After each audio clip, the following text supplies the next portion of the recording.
Senator Sterle. Thank you, Mr Acting Deputy President.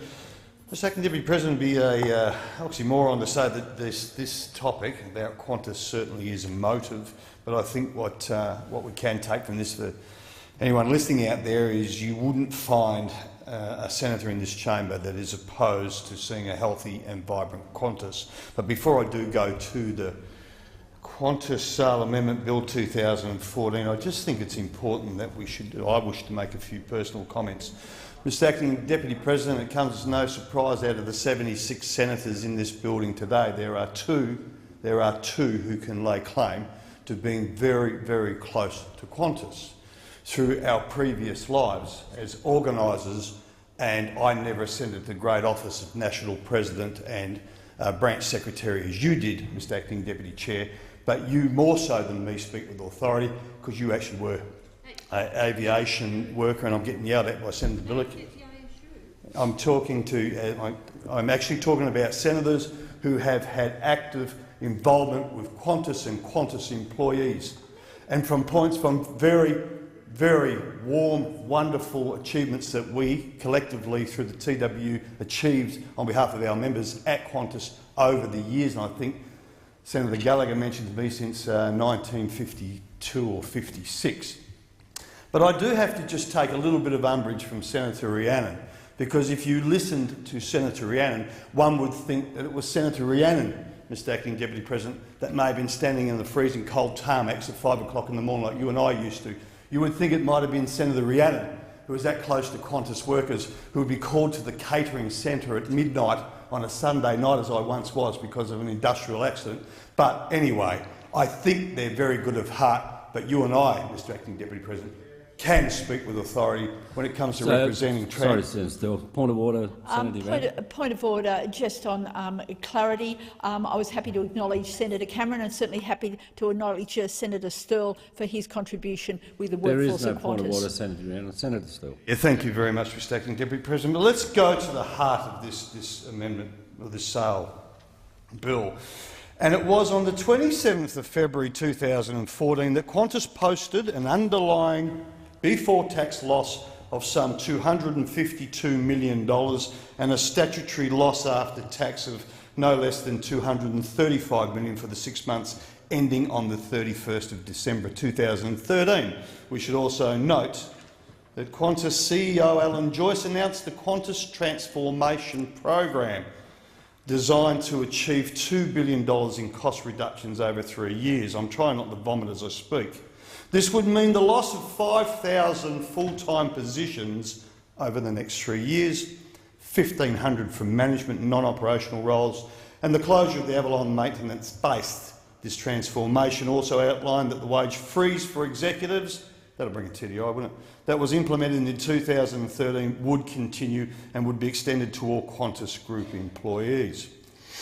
Also on top of this, Mr Acting Deputy President, Qantas confirmed that 50 aircraft would be deferred or sold, while Qantas Group's planned capital expenditure net of operating lease liability will be reduced to $800 million in both the 2015 and 2016 financial years, with a total reduction of $1 billion. Yep, right, okay. So what we do know, Mr Acting Deputy President, around the same time, we read in the papers, I don't know if you had any involvement, but I certainly did have any involvement, no direct involvement from any Qantas people. They avoid me like the plague. And for obvious reasons, and if it's not obvious, I'll certainly let people know further in my contribution. They were trawling the hallways of Parliament here seeking help, seeking financial help, seeking debt guarantees. I don't know what else, it's all up to the papers to report. And what we do know, they had got themselves in a tremendous, and I don't use that word in the positive sense, a tremendous pickle. And I'm going to say it very clearly here, Mr Acting Deputy President, and might believe the reasons. I understand the cost of fuel from my trucking background. I understand international pressures, but I also understand, or I can acknowledge, or I can see bad business decisions lead to some shocking outcomes. And I will stand here as an individual who happens to be a Labor senator who happened to chair the inquiry that we did, and so there was terrible business decisions made by Qantas senior management. This is why they are faced with such a debacle with massive losses. And what do? They want to slash jobs. So, Mr Acting Deputy President, we did an inquiry.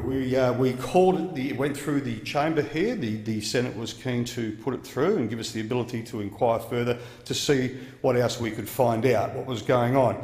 And it was named the Qantas Future as a strong national carrier supporting jobs in Australia under the Rural and Regional Affairs and Transport References Committee. And as I said, we received 12 submissions and we held a public inquiry in Sydney. I do concur with Senator Whish-Wilson. It was rushed, unfortunately. And what we did, I just want to go through the terms of reference so those listening out there can understand the commitment that was coming from the Senate to actually dig deep and see how we could help.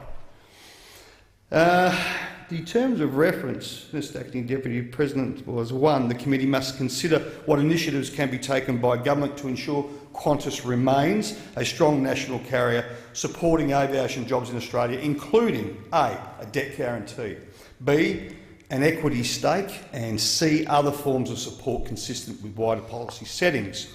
Part 2 of the terms and references state that in conducting the inquiry, the committee should consider A, any national security, skills, marketing, tourism, emergency assistance and other benefits provided by a majority Australian-owned Qantas. B, the level and forms of government support received by other international airlines operating to and from Australia. C, the ownership structures of other international airlines operating to and from Australia.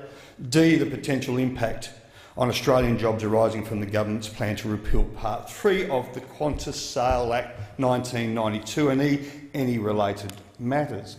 Now, at the inquiry, I just want to let the Senate know of who actually attended, and it did go for all day. We could have gone for a week on this, but we had Mr Ian Thomas, who was a managing consultant with CAPA Consulting.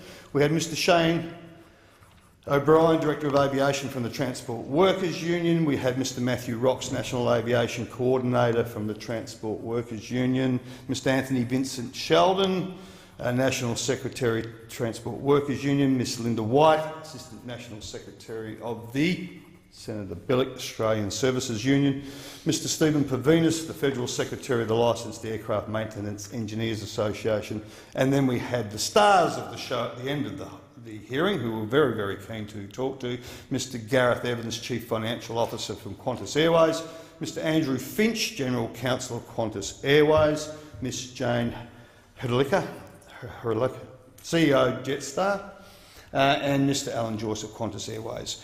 What came out of it, Mr Acting Deputy President, what I certainly took out as the chair, was that Qantas could not tell us exactly where these 5,000 jobs would be peeled from as part of their announcement.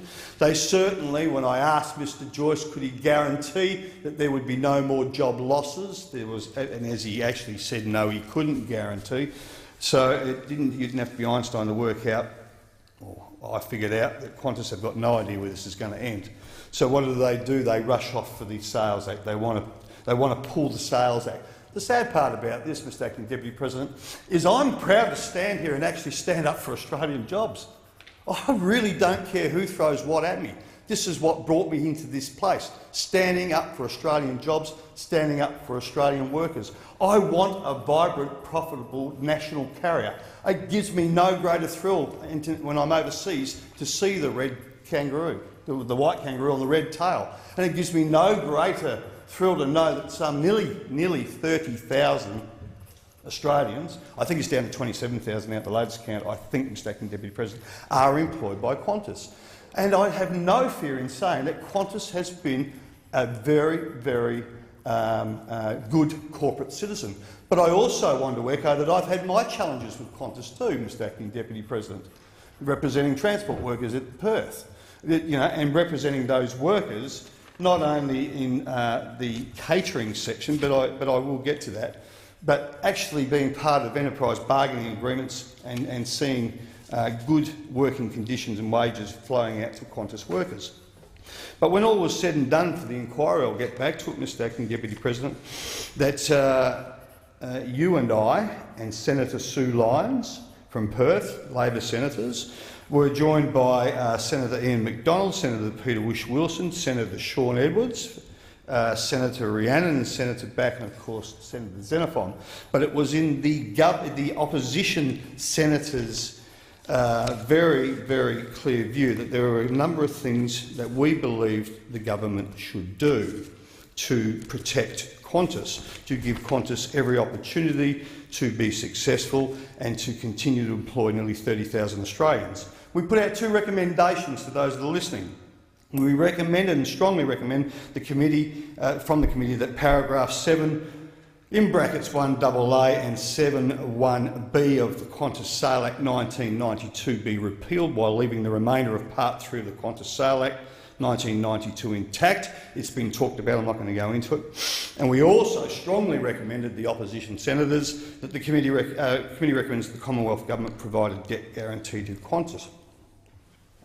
What we do know is that fell on deaf ears from a government not only wanting to kill our manufacturing industry through Holden and Toyota, challenging them to leave the country, and as Senator Ludwig said, leaving SPCR Mona to sit out there and hang.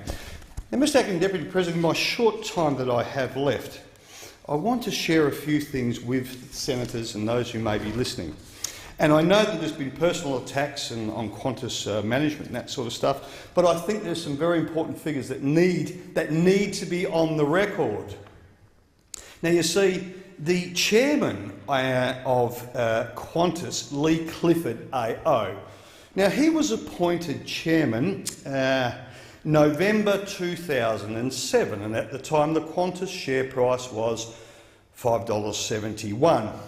And the Qantas market capital was valued at $11 billion. Now, Mr Clifford is still the chairman of Qantas, and its current share price, as you've heard, is $1.24, with a current market capital of $2.69 billion.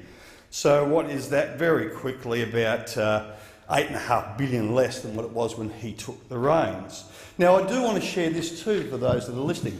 I happened to be, through you, Mr Acting Deputy President, at the Qantas AGM in Sydney in the third row with Tony Sheldon, the National Secretary of the TWU.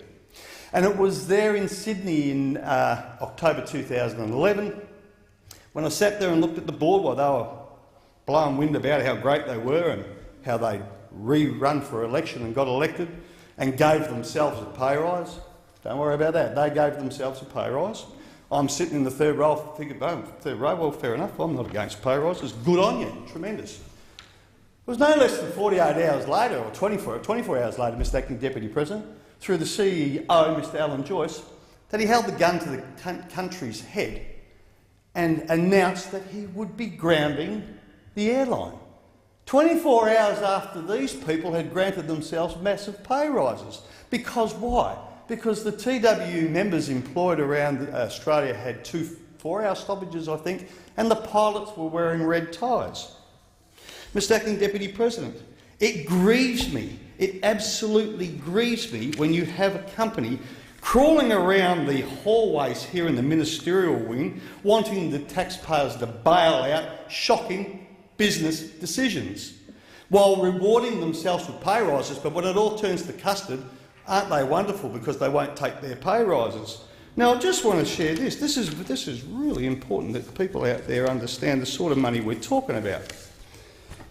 I'm going to go to Lee Clifford, AO, Mr Lee Clifford.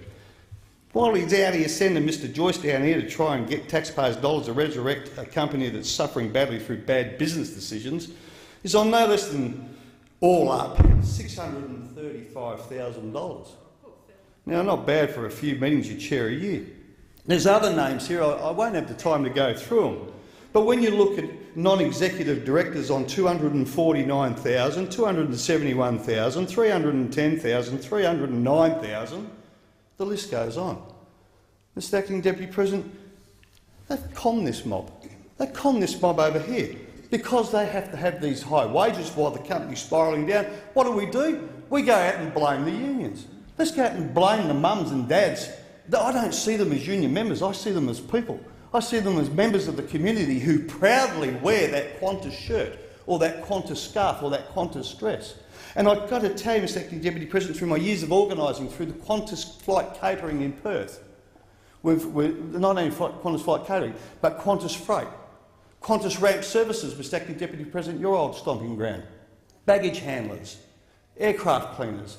And not only that, in Perth I used to represent the Qantas lounge workers, where that mob over there don't mind coughing before they jump on an aeroplane, Mr Acting Deputy President, but they don't stand up for them when they're all outsourced. They don't give a damn, as long as they're all right. Mr Acting Deputy President, I know time is really tight and I could go on hour after hour on this. I'm so proud to say that one thing about that side over there, they rolled over on part 3. They rolled over and realised that what we've been saying since 2009, give Qantas the opportunity, that's fair enough, if you want to increase foreign ownership from an individual or a foreign airline. But as sure as God made little green apples, this side of the Parliament will never, ever, ever sacrifice Australian jobs so that mob over there can duck and hide. It's about time people out there understood. They don't give a fat rat's backside about Australian jobs. They'll listen to the senior management. They'll listen to the $635,000 a year CEO. Oh, don't worry about that. While they grovel around finding every excuse to challenge Australian manufacturing and challenge Australian companies to send jobs off overseas.